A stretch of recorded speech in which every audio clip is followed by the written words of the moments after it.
All right, joined by a good friend, Ross Jackson of the Locked on Saints podcast to break this thing down. Not only did the offense not get anywhere, but by the second quarter, I had no hope that they were going to get anywhere. You know what I mean? This offense wasn't just bad. It had no chance to be good. Yeah. Does that make sense? This is exactly a great way to phrase it. They simply had no chance. This is the number one scoring defense in the NFL when it came to the Los Angeles Chargers, but they were not the number one yardage defense in the NFL. The New Orleans Saints had every struggle that you can imagine in terms of moving that football. And they wanted to come out there and run. You saw some early nice runs by this team. Alvin Kamara, Taysom Hill, all that, but not able to stick to that game plan as that gap widened and as the Saints started to continue to struggle over on the offensive side. And look, the quarterback play, and I don't blame Spencer Rattler and Jake Haener. They are the best the Saints have, but the quarterback play was so poor and so non-NFL caliber, and the Chargers knew that. It took them a half of a quarter to know we're going to stack the box and dare you to beat us, and the Saints had no chance to do that. The quarterback room, I get the feeling, until Derek Carr comes back, they can't beat anybody. Yeah, it's going to be very tough if they can. I mean, even if you look at the Carolina Panthers, who are abysmal, it's very challenging to think that this New Orleans Saints team with these two quarterbacks are going to be able to go in and operate their game plan, let alone play winning football, right? So there's a couple different pieces to all that. And I will say that the change from your backup quarterback to your backup's backup, never a good sign when it comes to desperation for an NFL team. Yeah, and look, I blame this. This is an organizational failure. The Saints went into this season with Haener and Rattler as their backups and not an experienced guy like Jameis Winston or any of the other experienced guys.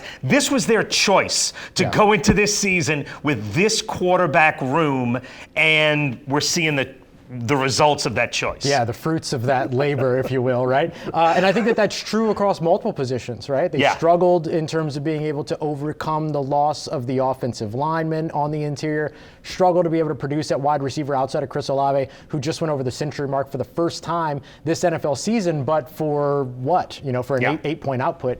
And then you walk off of that to Kendre Miller going out with a hamstring injury again and all these other pieces. The Saints just did not invest into a veteran that could back up their veteran quarterback in Derek Carr, nor were they able to invest enough this offseason to be able to overcome the injuries that they've had. Right. They did not invest in the offensive line or at the wide receiver position. And look, I'm not trying to defend Dennis Allen. Sure. I'm just saying there's plenty of blame to be shared across the board. And this was a day when the defense played significantly better. Pete Werner made a big difference in his return.